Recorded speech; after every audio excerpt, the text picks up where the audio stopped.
নারী এক অদ্ভুত জিনিস। তারা গরিব স্বামীর কাছে টাকা চায়, আর টাকাওয়ালা স্বামীর কাছে ভালোবাসা চায়। সাপ আর শোল মাছের মধ্যে খুব বন্ধুত্ব, কিন্তু সাপ ছিল খুব অহংকারী। অহংকারের বশে কখনো ডানে কখনো বায়ে এভাবে হেলে দুলে চলতো। ভরা বর্ষায় দুই বন্ধু একদিন ঘুরতে বের হলো। সাপ তার স্বভাবসুলভ রাজকীয় ভঙ্গিতে ডানে বায়ে হেলে দুলে চলতে লাগলো। এতে সাপের আর শোল মাছের মধ্যে চলতে সমস্যা হচ্ছিল। দুজনে চলার পথে প্রতিবন্ধকতা দূর করার জন্য শোল মাছ সাপকে বলল, বন্ধু, তুমি একটু সোজা হয়ে হাঁটলেই তো পারো। সাপ বলল, বন্ধু, যারে দেখতে নারী তার চলন বাঁকা, তুমি আসলে আমাকে দেখতে পারো না, তাই আমার চলা তোমার কাছে বাঁকা মনে হয়। শোল মাছ বলল, ব্যাপারটা আসলে তা নয়, তোমার বাঁকা চলার কারণে আমি তোমার পাশাপাশি হাঁটতে পারছি না। সাপ বলল, বাপদাদার 14 পুরুষ ধরে আমরা এভাবে চলে আসছি, আর তুমি আসছো আমাকে পথ চলা শেখাতে। একে তো শোল মাছের চেয়ে লম্বা বলে অহংকারের সাপের পা পড়ে না, তার ওপর সাপের অন্তর্ভরা বিষ।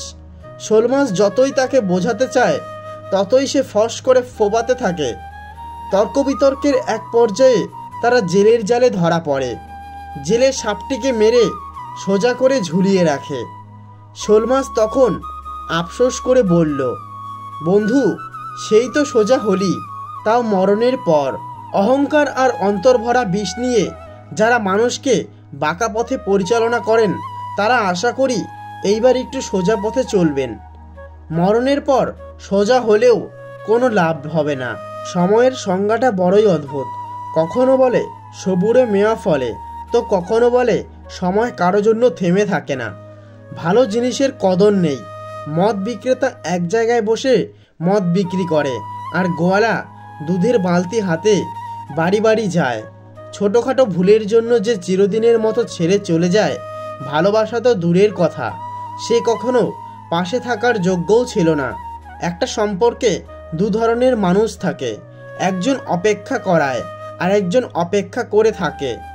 বেশি রাগ নিয়ে জীবনযাপন করলে তুমি কখনো সুখী হতে পারবে না, কারণ রাগ সব কিছু কেড়ে নেয়, কিছু দেয় না। তোমার কর্ম আর ব্যবহারেই তোমার পরিচয়। না হলে একই নামের মানুষ তো হাজারও আছে এই পৃথিবীতে। সফলতা পেতে হলে ব্যবহারে বাচ্চা হও, কর্মে যুবক হও। প্রশংসা না করলে কেউ খুশি হয় না, আর মিথ্যে না বলে কাউকে প্রশংসা করা যায় না।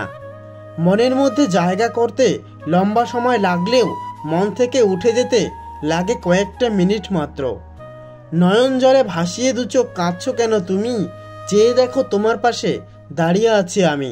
তোমার চোখের এক ফোঁটা জল পড়বে না এখন নিচে, যতদিন আমি বন্ধু থাকবো তোমার পাশে। এত এফোর্ট দেওয়ার পরেও যাদের কাছে করে পাইনি, তাদের ফিরে আসার অপেক্ষা করা বোকামি। যে মানুষটা ভালোবাসা ছাড়া আর কিছু চায় না, তাকে পাওয়াই হলো জীবনের সবচেয়ে বড় অর্জন। ভালো লাগাগুলো বড্ড স্বার্থপর, ক্ষণিকের সুখ দিয়েই মিলিয়ে যায়। মধ্যবিত্তের সমস্যা হলো নিজের দিকে তাকালে পরিবার শেষ, আর পরিবারের দিকে তাকালে নিজে শেষ। একটি ছোট মেয়ে একদিন তার মাকে জিজ্ঞাসা করলো, আচ্ছা মা, তুমি কি টাকা ভর্তি পার্স কোনোদিন আমাদের কাজের মাসির কাছে রেখে যেতে পারবে? মা ঠোঁটে লিপস্টিক লাগাতে লাগাতে বলল, টাকা ভর্তি পার্স আর কাজের মাসির কাছে কখনো না। তখন মেয়েটি বলল, তাহলে তুমি কোন বিশ্বাসে আমাকে রোজ তার কাছে রেখে যাও? জীবনের অর্ধেক কেটে যায় সার্টিফিকেট অর্জন করতে, আর বাকি জীবন কেটে যায় সার্টিফিকেটের ফটোকপি করতে করতে। বাবা হলেন একটি বাড়ির ছাদ, যে নিজে পুরো সন্তানদের ছায়া দেয়, কিন্তু মুখ ফুটে কিছু বলে না। খারাপ সময় জীবনে আসবে, কিন্তু অপেক্ষা করতে শিখে গেলে ভালো সময় তোমার জীবনেও আসবে। টাকার লোভ মানুষকে অন্ধ করে দেয়, আর ভালোবাসার লোভ মানুষকে নিঃস্ব করে দেয়। ভুল মানুষের মায়ায় জড়িয়ে গেলে না সেখানে আর থাকা যায়, না সহজে নিজেকে সেখান থেকে ফেরানো যায়। এভাবেই তো কিছু সম্পর্ক চিরতরে শেষ হয়ে যায়, কেউ সময় দেয় না, আর কেউ সময় পায় না বলে। যতই মানুষ চিনবেন তত প্রাণীদের প্রতি ভালোবাসা বেড়ে যাবে। যত্ন করে রাখলে সব কিছুই সুন্দর থাকে, হোক সেটা জিনিস বা সম্পর্ক। সবাই হাসি চায় কান্না ছাড়া, কিন্তু রংধনু কি আসে বৃষ্টি ছাড়া? পৃথিবীর সবচেয়ে ভয়ঙ্কর শত্রু হলো সেই মানুষগুলো যারা তোমার বন্ধু অথবা প্রতিবেশী হওয়ার ভান করে। যাকে তুমি সবচেয়ে বেশি বিশ্বাস করবে সেই তোমার জীবনের সবচেয়ে বড় ক্ষতি করবে। সময় থাকতে মানুষ চেনো। যে দুনিয়ায় আদি পিতা আদম হাওয়াকে শাস্তিস্বরূপ পাঠানো হয়েছে, সেখানে সুখ খোঁজা বোকামি ছাড়া কিছুই নয়। মেয়েরা শাসন পছন্দ করে, তবে সেটা রাগের গলায় নয়, আদর করে ভালোবেসে মিষ্টি গলায় শুনতে চায়। যে মানুষগুলো আমাকে সবসময় খুশি রাখার চেষ্টা করে, তারা আমার জীবনের শেষ পর্যন্ত থাকুক। সময় খুব চালাক, যৌবনের লোভ দেখিয়ে শৈশব কেড়ে নেয়, আবার অর্থের লোভ দেখিয়ে যৌবন কেড়ে নেয়। পৃথিবীতে এমন কিছু মানুষ আছে যাদের পুরো জীবনটাই কেটে যাচ্ছে ভুল মানুষের সাথে। যদি কোনো মেয়ে এই কাজটি করে, তাহলে বুঝবেন সে স্বামীর সঙ্গে সংসার করতে পারবে না। তা হলো উচ্চ বিলাসিতা মনোভাব। অবশ্যই মেয়েদের একটি জিনিস দেখে বিয়ে করা উচিত। নাম্বার 1, তার রূপ। নাম্বার 2, তার পরিবার। নাম্বার 3, তার ধন সম্পদ। নাম্বার 4, নিজের ধর্মের প্রতি তার ভালোবাসা। দুঃসময়ে কারো কোনো অপমান গায়ে মাখতে নেই। সময় আসলে চোখে আঙ্গুল দিয়ে ভুলটা দেখিয়ে দিন। কাউকে বেশি টেক কেয়ার করলে দেখবেন সে একদিন ওভারটেক করে চলে যাবে। সুনামে ভেজাল থাকলেও বাজারে ভালো চলে, কিন্তু একবার বদনাম হয়ে গেলে 1 নম্বর জিনিসও বাজারে কম দামে বিক্রি হয় না। সফলতার জন্য ভাগ্য নয়, নিজের যোগ্যতার ওপর বিশ্বাস রাখা উচিত। এই পৃথিবীতে নিজেকে সুখী রাখার 7টি নিয়ম। নাম্বার 1, মায়া ত্যাগ করুন। নাম্বার 2, অতিরিক্ত আশা ছেড়ে দিন।